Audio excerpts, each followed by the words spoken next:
كلا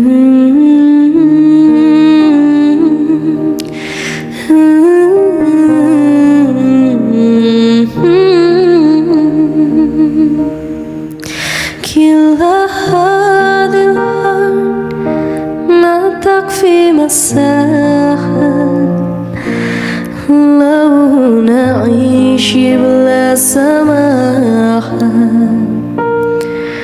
وانت عايشنا بحب لو تذيق الأرض نشكا كالغاب كلا هذه الأرض ما تكفي مساحة لو نعيش بلا سماحة وانت عايشنا بخب لو تذيق الأرض نشكا كالغاب أبتحيات وبسلام أنشروا أهل الكلام سينوت يهدران محبة وابتسام أنشروا بين الأنام هذا هو دين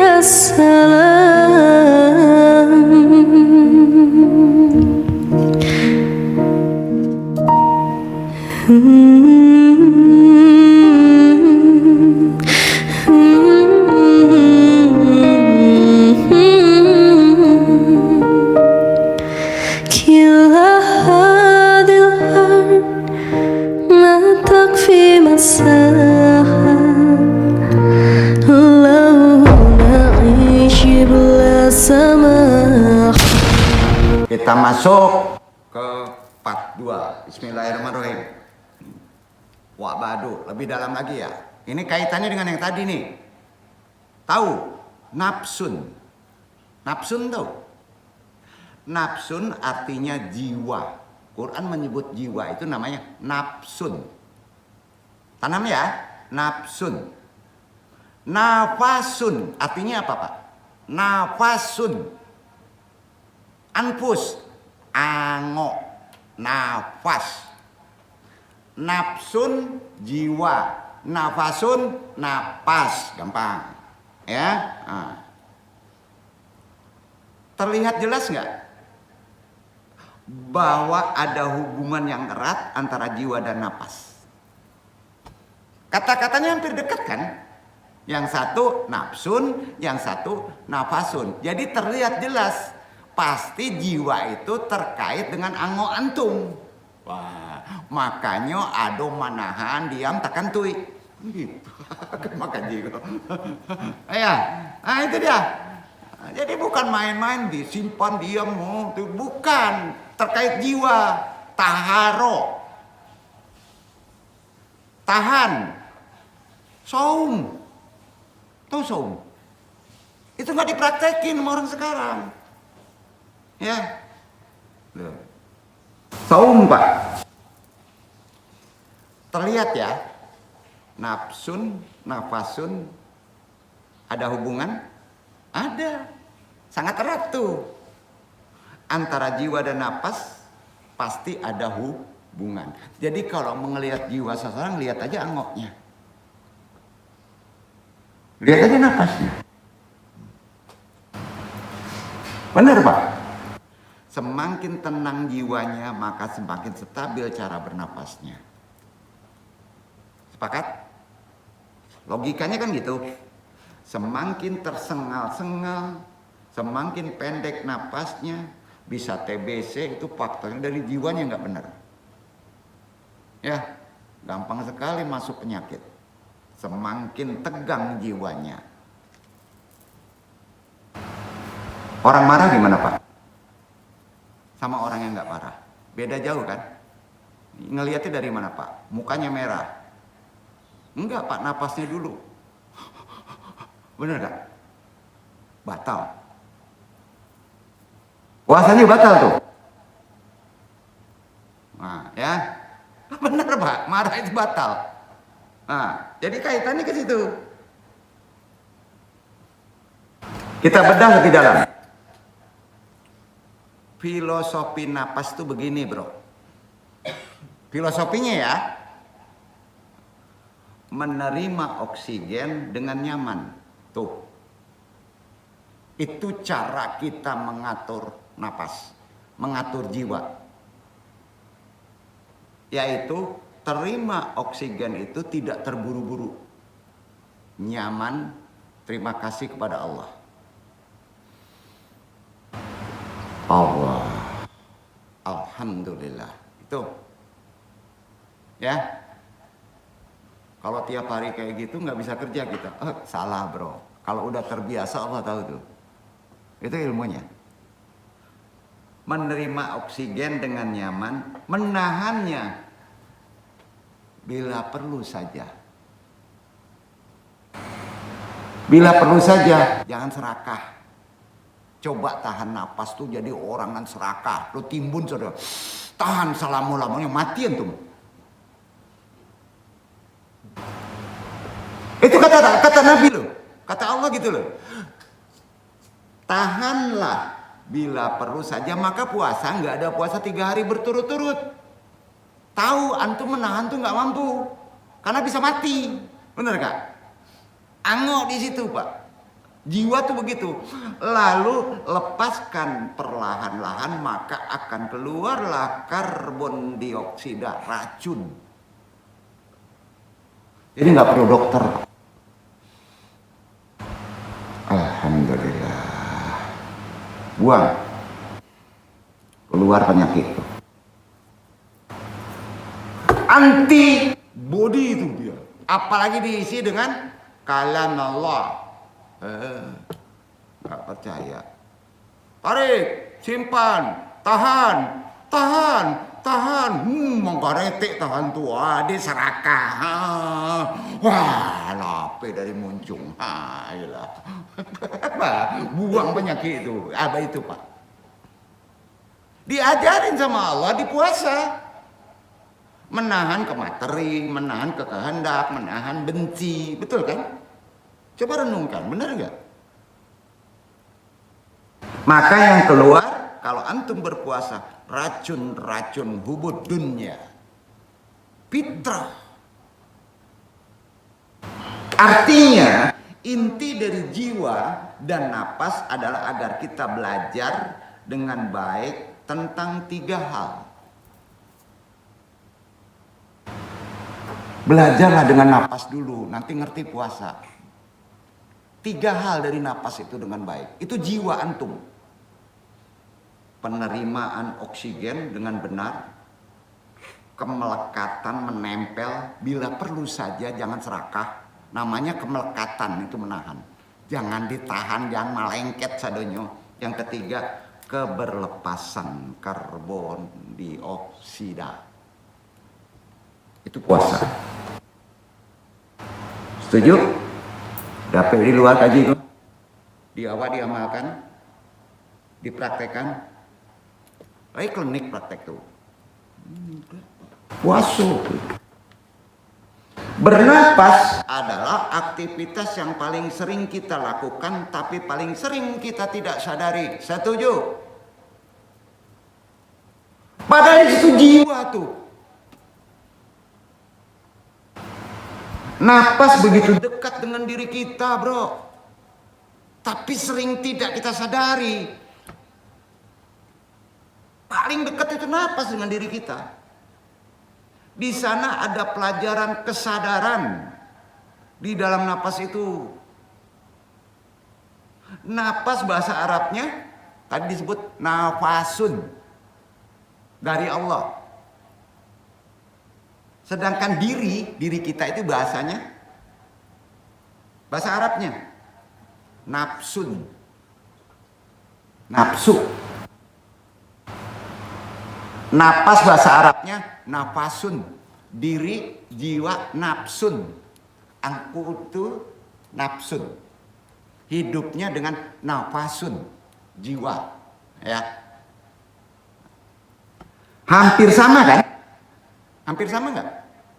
Nafasun dengan nafsun hampir sama. Kita hilangkan nafasunnya, hidup nggak antum? Nggak. Karenanya Allah sering menempatkan rahasia kehidupan antum. Karena itu sangat dekat. Allah itu menyimpan rahasia kehidupan di tempat yang sangat dekat dengan kita.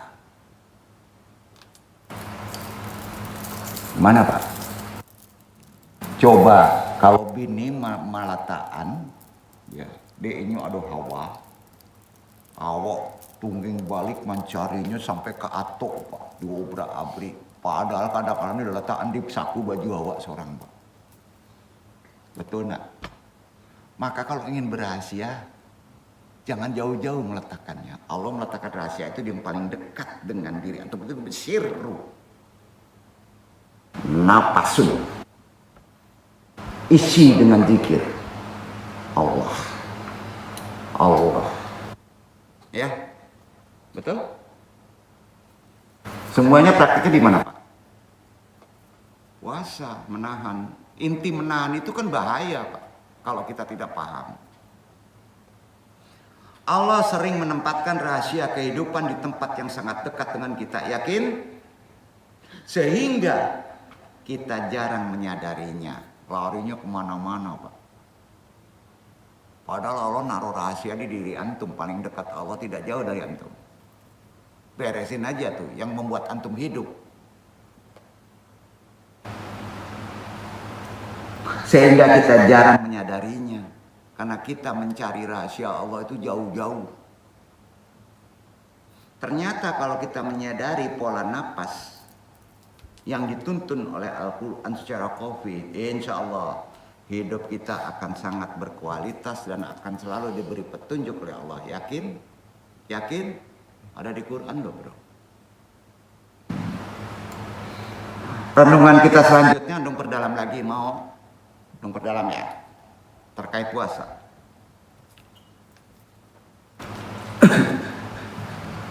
Dalam menyambut bulan suci Ramadan, coba kita amati, tadi sudah perkara napas, sudah kita amati, kita alami diri sendiri.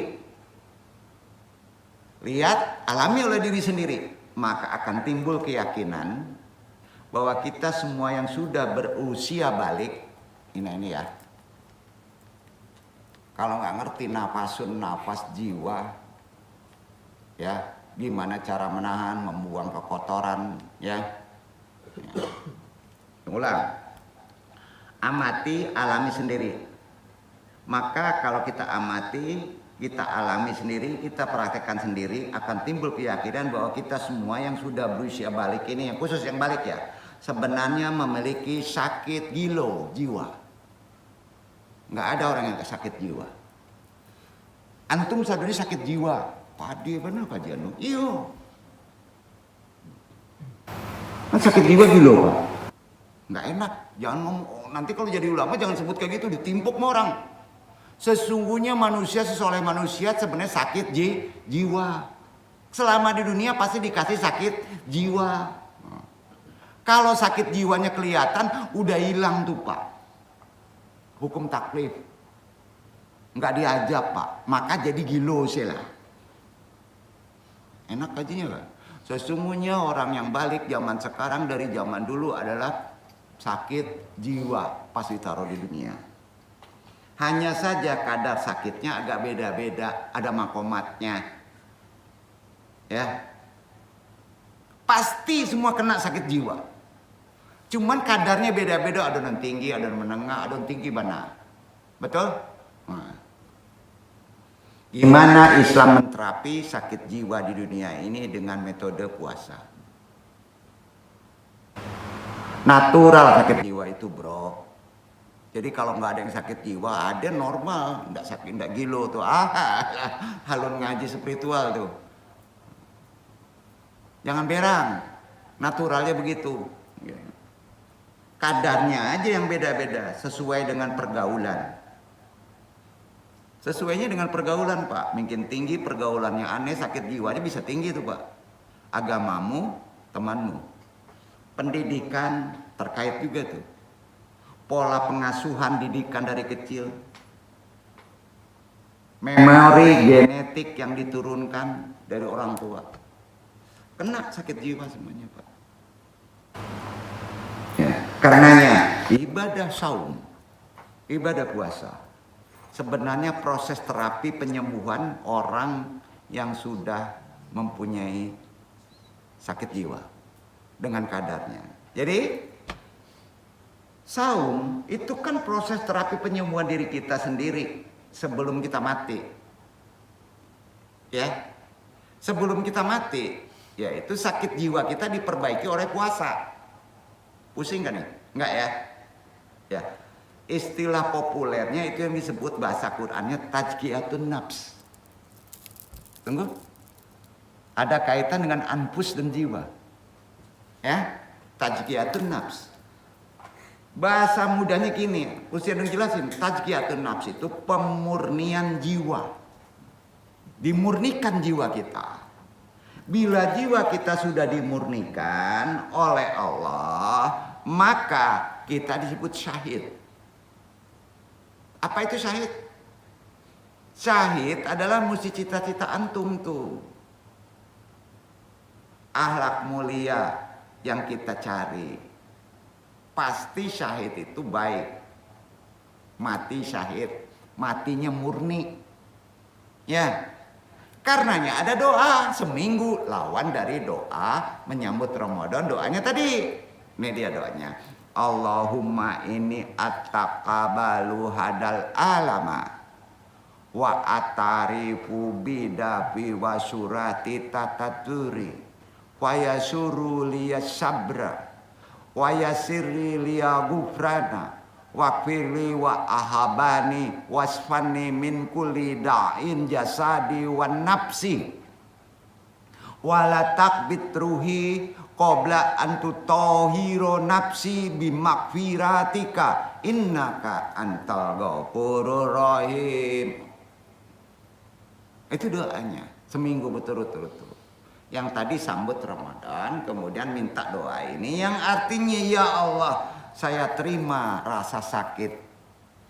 Ya Allah, saya terima awak pogilo. Ya, Allahumma inni ataqallahu hadal alama. Ya Allah, saya terima rasa sakit gila ini. Sakit jiwa. Saya terima sakit jiwa ini. Ya. Saya akui bahwa saya ini lemah dan masih muda sakit gila ini. Yaitu sakit hati ini. Ya, saya terima. Maka mudahkanlah saya untuk berlapang dada. Dengan cara anfus tadi, ya, mudahkanlah saya untuk memaafkan. Jangan piara tahan benci sampai tahunan, gitu kan? Ampuni dan sayangilah saya ya Allah. Sembuhkanlah saya dari semua penyakit lahir dan batin ini ya Allah. Dan janganlah engkau cabut nyawa saya sebelum engkau memurnikan jiwa saya tazkiyatun nafs ini dengan ampunanmu. Sungguhnya engkau Ghafurur Rahim. Sepakat Pak? Jadi puasa itu adalah memurnikan jiwa supaya antum bisa mati syahid. Takut pulang hatinya ini. Makanya pas antum Ramadan mati, antum syahid tuh. Duduk. Jadi besok amalin doa ini supaya antum dimurnikan jiwanya, mudah-mudahan habis rezekinya antum mati beneran, tapi surga. Kan gitu Pak. Takut. Urusan waktu itu urusan Allah, jangan-jangan antum udah pada mati. Waktu kan nggak bisa dihitung prediksi secara angka, betul? Jangan-jangan surga ada, nggak ada yang tahu. Ayo. Udah nggak usah dipikir secara materi dan ruang. Waktu itu kan kaitannya dengan ruang dibatasi oleh kita. Antum tahu nggak neraka atau surga sudah ada sekarang? Udah nggak usah dipikirin, itu bukan wawasan akal, betul kan? Doa ini pakai. Puasa itu makanya ada amalan tadi. Iya kan? Nah. Renungan selanjutnya. Udah main naik lagi nih. Jadi puasa Ramadan itu doa supaya antum mati syahid. Itu sebenarnya. Mudah-mudahan dikabul. Ngeri dong. Masih senang jubini. Pak, aku jadi setan belum. Indah pak. Itu puasa. Seolah puasa itu yang terakhir kali. Betul kan? Sama dengan sholat. Gini. Renungan selanjutnya naikin lagi. Perilaku kita. Kenapa mesti berpuasa? Pertanyaan. Kenapa kita mesti berpuasa? Jawabannya gini. Perhatikan ya. Selama ini bumi yang kita tempati, yang kita pijak bumi ini, ya, begitu setianya sama kita. Sangat setia bumi itu. Itu kan diciptakan Allah, makhluk juga. Sangat setia banget di bumi itu melayani manusia. Bumi nggak pernah sekalipun meninggalkan manusia. Pernah kamu diusir di bumi? Oleh bumi enggak ya? Setia kan bumi? Walau ia berkali-kali antum sakiti. Itu makhluk Allah. Betul? Memang sih sekali bumi marah juga. Nama juga makhluk. Kadang-kala marah tuh bumi tuh. Karena awal acok nyakitin kan. Antum saya disakitin, anu dulu sakiti, kadang-kala naik pula tensi kan. Apalagi bumi. Lalu manusia menyalahkan bumi pula, padahal dia yang nyakitin. Ngomongnya gini, apa tuh? Bencana alam. Ngamuk tuh kalau ngomong gitu. Bencana alam. Padahal itu bencana akibat perilaku manusia, ada di Quran. Artinya bumi itu dakwah, marah dia. Gua udah setia gak pernah ninggalin manusia, gua dirusak pula, ngamuk dah. Sampai saat ini bumi masih bersabar loh. Buktinya kita masih bisa nginjak. Tinggi mana rasa sabar bumi dengan antum? Padahal antum khalifah. Suatu saat nanti ketika kebanyakan manusia sudah tak ada lagi jiwa kemanusiaannya, tidak ada adabnya lagi di dalam diri manusia, maka timbul talak 1 dari bumi, naik talak 2 dari bumi, naik talak 3. Wah, apa? Kiamat kubro. Talak 2 kini baru pak. Hati-hati tinggal talak 3. Beresin puasa antum. Akan segera terjadi. Kalau bumi sudah mentalak 3, is dead sadonyo, ndak bisa bapijak di bumi le pindah tampe antum. Sadis kajian dulu, ndak mau tahu dah. Astagfirullah, hinoan pak.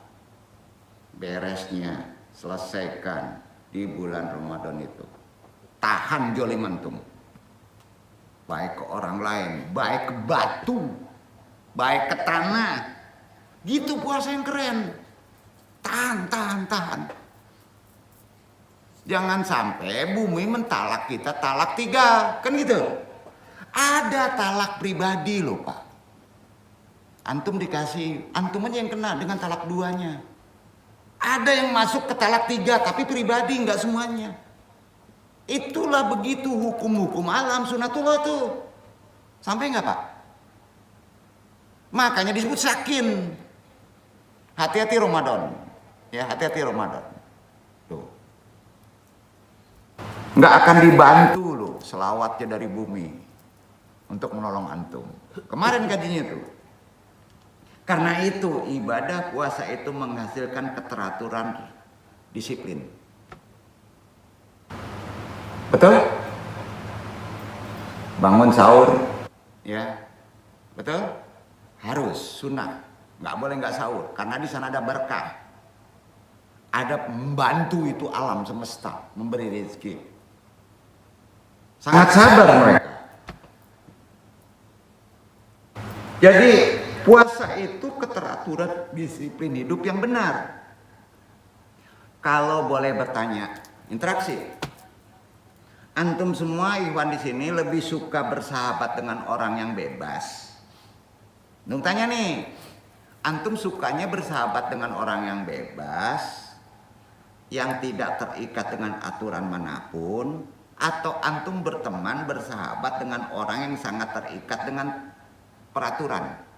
Pilih. Pilihlah. Kan pertanyaannya ini udah spiritual, Pak.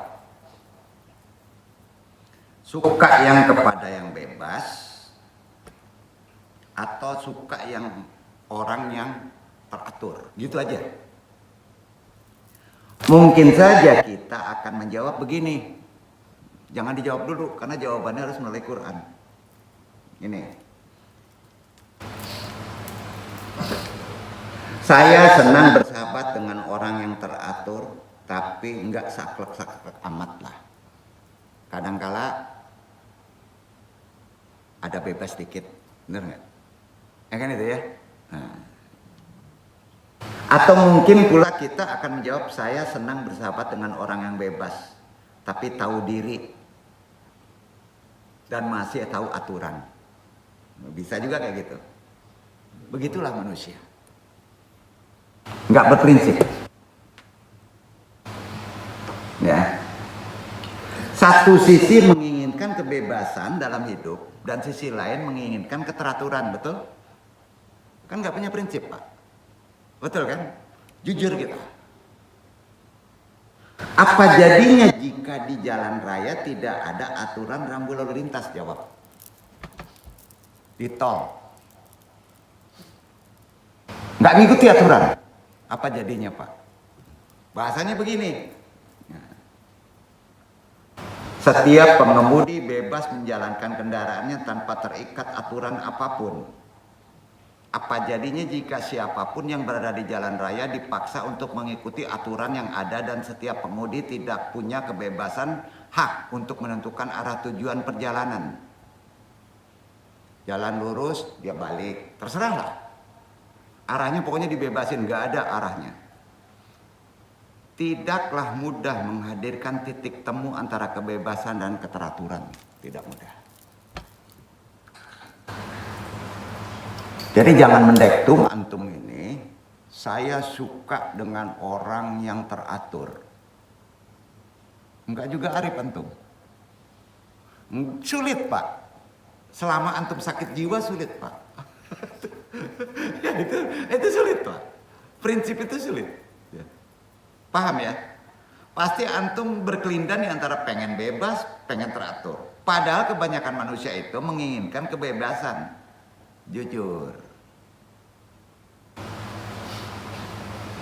Padahal manusia itu suka kepada yang haram, jujur.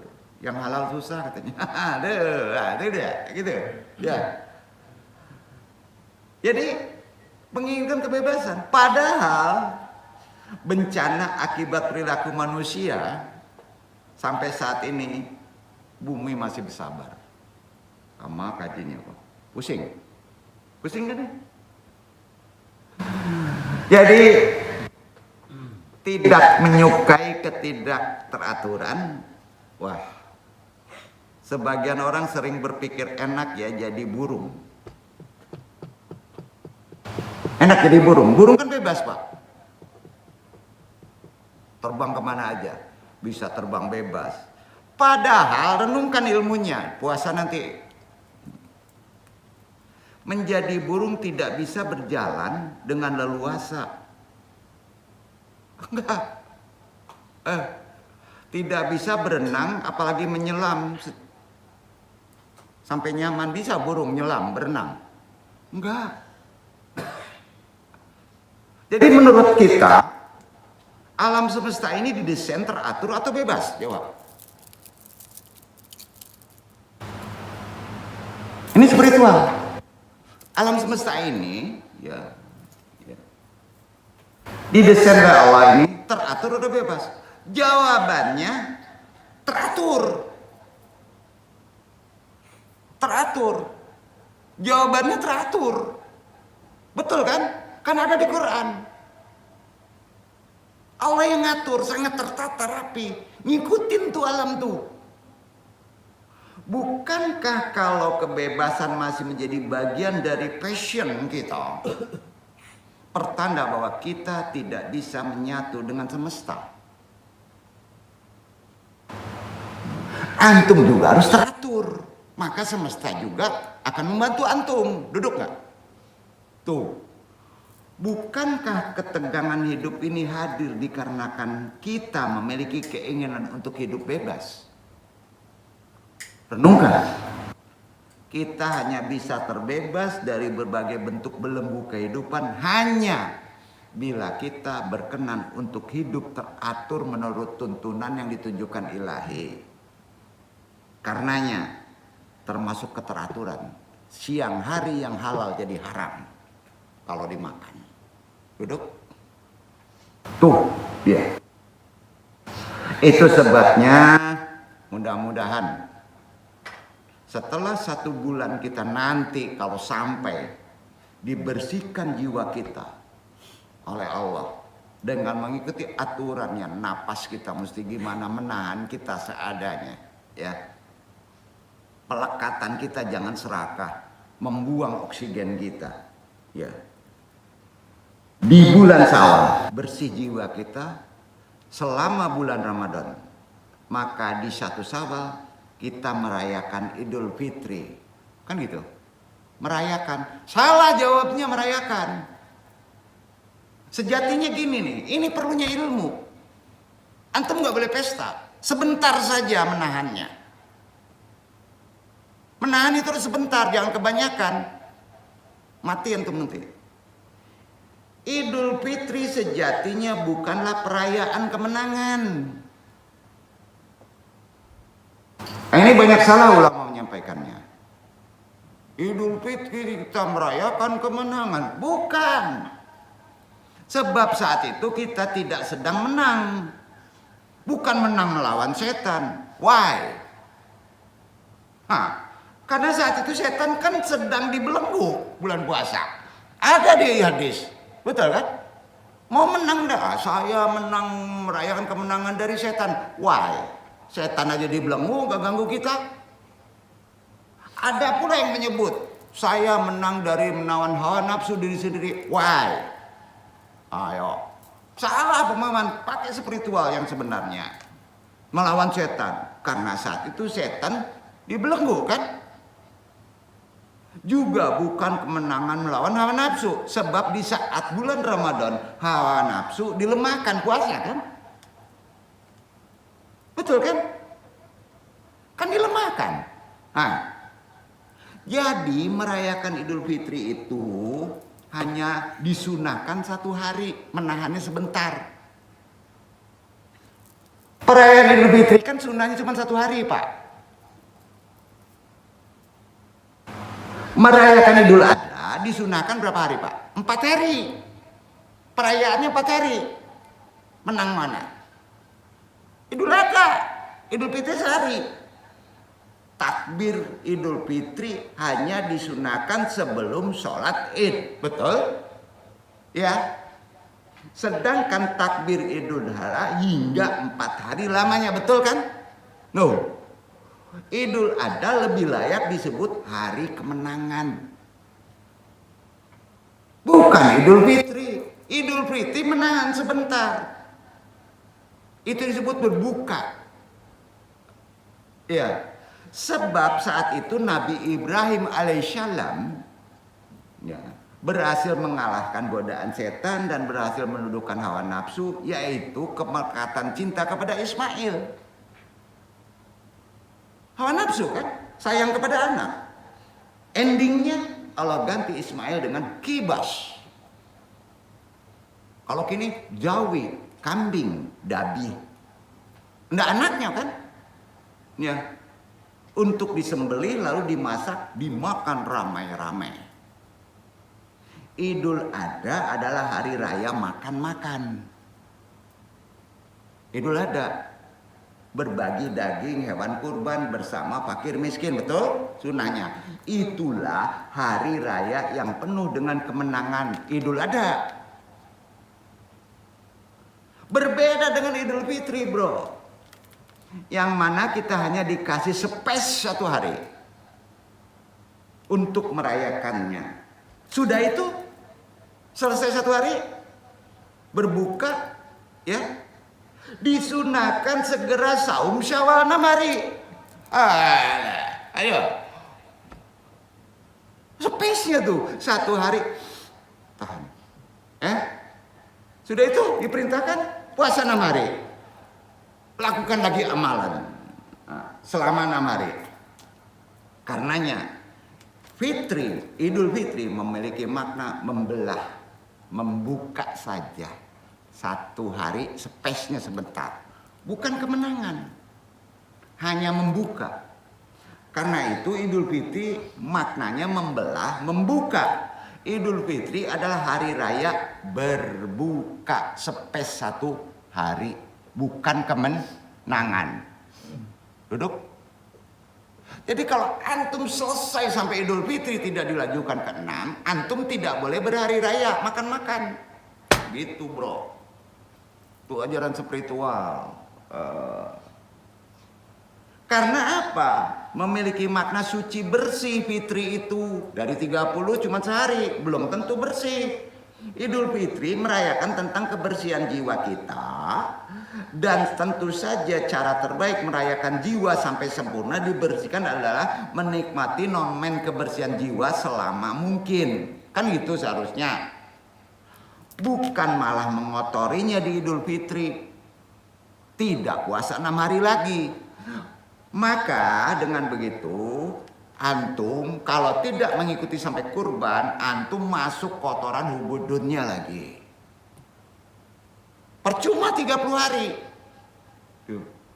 Itu sebabnya cukup sehari saja merayakannya dengan berbuka. Kemudian sebaiknya disunahkan ini, ya. Ini ilmunya. Dilanjutkan dengan saum sunnah 6 hari agar rasa bersih jiwa kita terjaga selama-lamanya.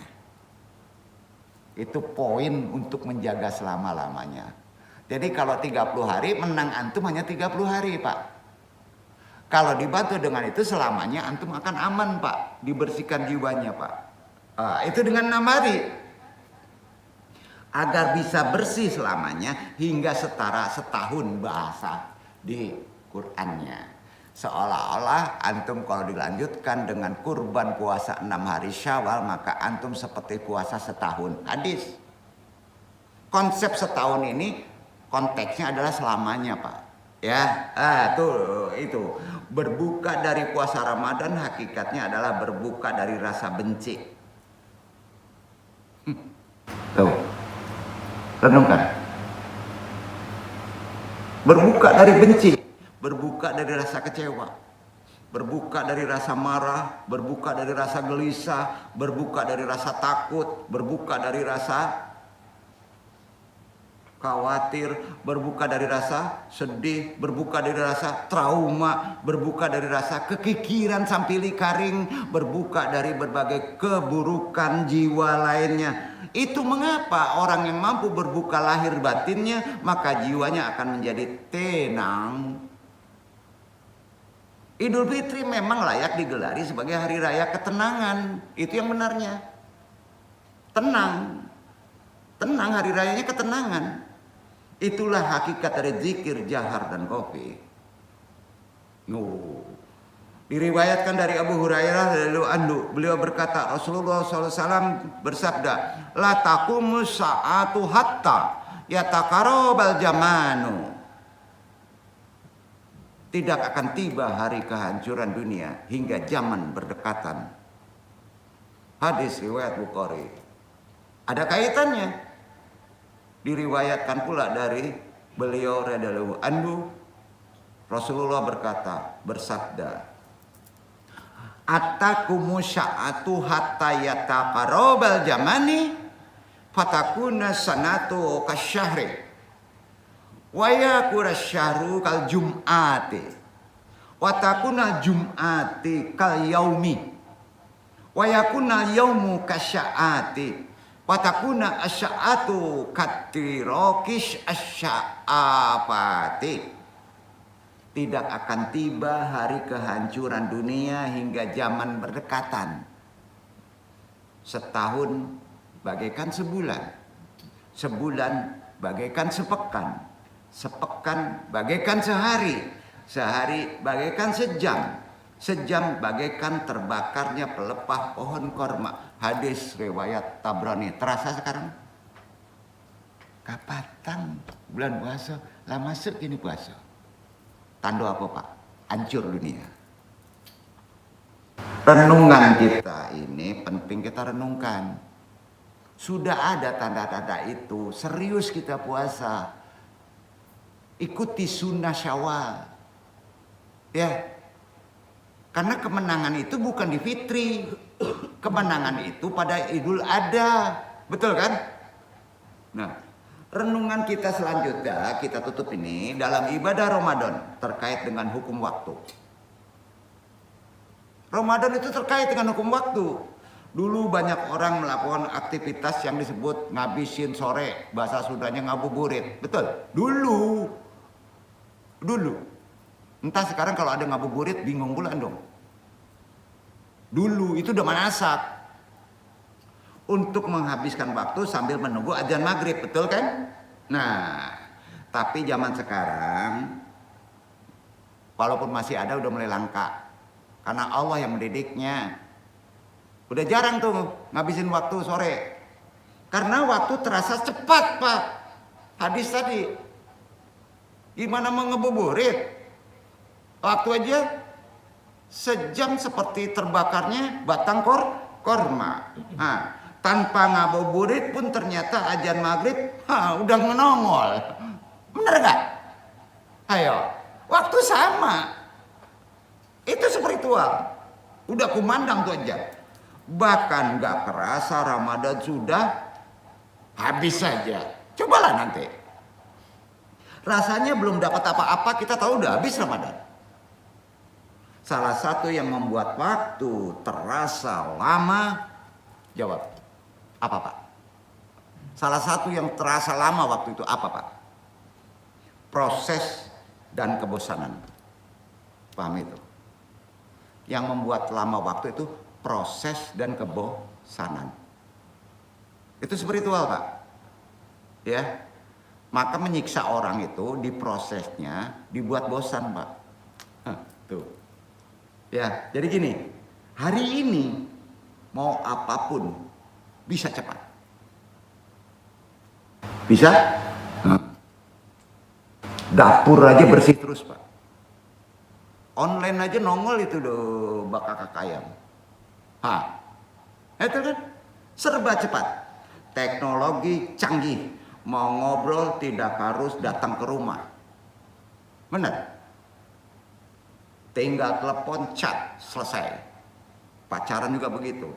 Mau cari ilmu tidak harus datang masjid. Walaupun sanatnya kacau balau. Tidak perlu ke pesantren. Tidak perlu majelis taklim. Tinggal buka YouTube, VB, Jom. Udah dapat ilmu. Katanya. Mau makan enak, nggak harus masak dulu. Ngiris bawang, cabai nggak perlu, bau nanti. Tapi tinggal beli pakai online, betul? Serba cepat. Akhirnya tak terasa usia kita bertambah begitu cepat. Efeknya, tahu-tahu habis aja ompong gigi kita. Yang duduk aja udah ompong. Kemarin kayaknya betul ya, iya. Betul gak? Usia 40 tahun terasa baru beberapa bulan yang lalu, betul? Masih SMA, sepertinya kita merindukan proses. Kita rindu proses nggak? Kita merindukan kebosanan nggak? Betul? Kita merindukan kejenuhan nggak? Ya? Kita merindukan hidup tanpa si mata satu di layar satu nggak, gadget? Nggak perlu itu.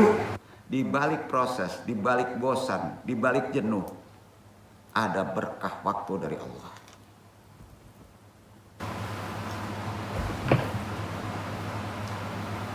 Aduh, ini kaji agak ke ini.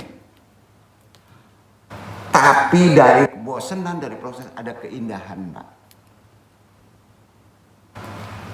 Ada ketenangan bersama sang pemilik waktu yang abadi. Sekarang timbul pertanyaan. Mendingan mana rajin ibadah tapi juga rajin ngomongin orang? Pilih. Atau ibadahnya pas-pasan tapi terjaga lisannya? Pilih. Nabi Muhammad SAW bersabda, "Man kana yuminu billahi wal yaumil akhiri falyakul khairan aw liyasmut." Barang siapa yang beriman kepada Allah dan hari akhir maka berkatalah yang baik atau hano, diam. Hadis riwayat Bukhari. Puasa tuh bukan nggak boleh ngomong, tapi harus baik. Kalau nggak bisa baik, diem. Abu Hurairah juga mengatakan begini, ya. Qila lil Nabi sallallahu alaihi wasallam, ya Rasulullah, inna fulana tantakumul laila wa tasumun nahara wa taf'alu wa tusadiqu wa tuddi jiranaha bil saniha. Faqala Rasulullah SAW, la khaira fiha, hiya min ahli nar. Qala wa fulanatun taslihun mukatabata wa tusadiqu bi ataqwarin minal aiqati wa la tudi ahadan.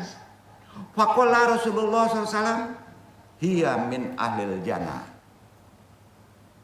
Pernah ditanyakan kepada Rasulullah SAW, wahai Rasulullah, sesungguhnya si fulana sering melakukan sholat malam, berpuasa rajin di siang hari, mengerjakan berbagai amal kebaikan, bersedekah, namun ia juga mengganggu tetangganya dengan mecilote lisannya.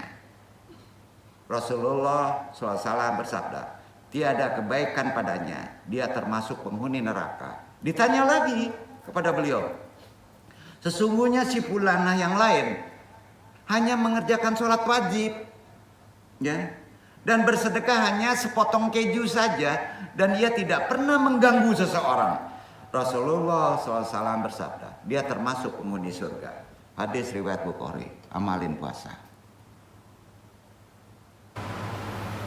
Karena itu yang namanya iftar, tahu iftar? Iftar itu asal katanya fatoro, artinya mencipta, artinya membuat, maknanya memecah belah dan membagi. Iftar dipecah belah, dibagi-bagi. Siam atau syaum berasal dari kata soma yang artinya menahan. Setiap siam harus diakhiri dengan iftar. Bingung. Setiap penahan harus diakhiri dengan membagi-bagi. Siam tanpa iftar dosa, karena menjolimi diri sendiri. Setiap yang ditahan harus dibelah, harus di-break. Gitu. Bahasa kerennya. Proses memecah ini atau proses membelah, pertahanan ini disebut berbuka. Menahan itu ada batasnya. Menahan lapar dan haus dibatasi dengan azan maghrib sekitar 13 jam. Tidak boleh kita menahan lapar dan haus sampai 3 hari. Jolim namanya. Benar kan? Nggak boleh, Pak. Maka nggak ada kebiri. Jolim namanya itu.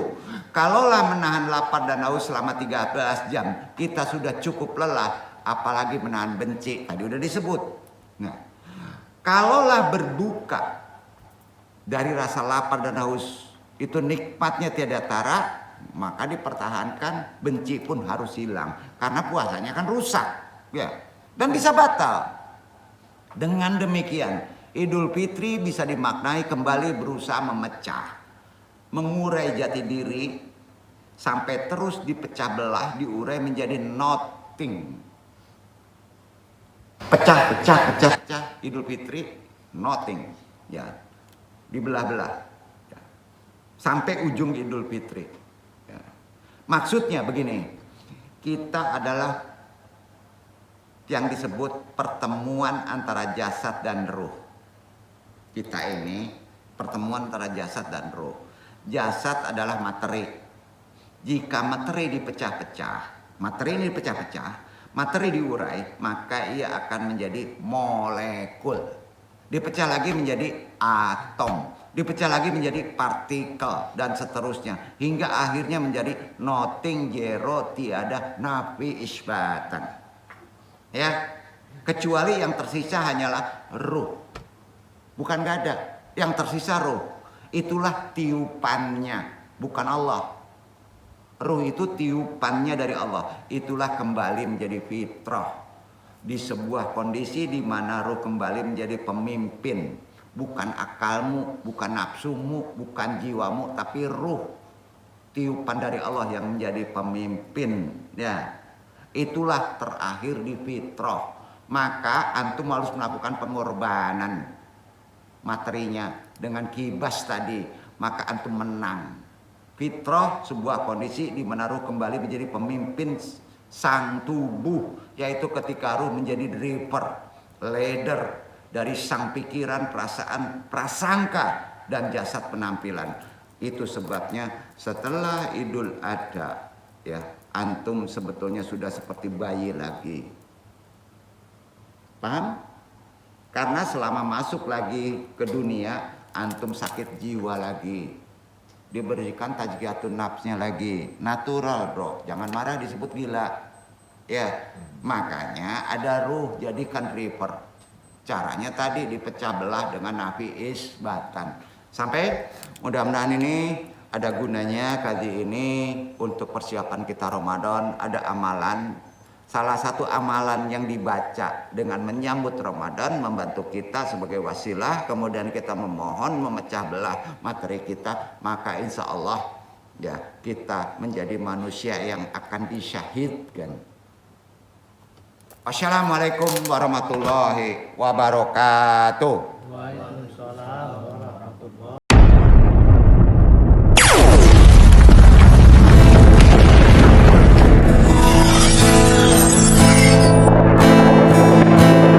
Ya Rabbi bil Mustafa balligh maqasidana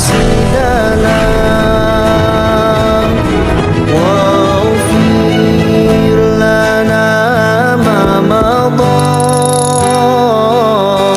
ya wasi'al karami واغفر إلهي لكل المسلمين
لنا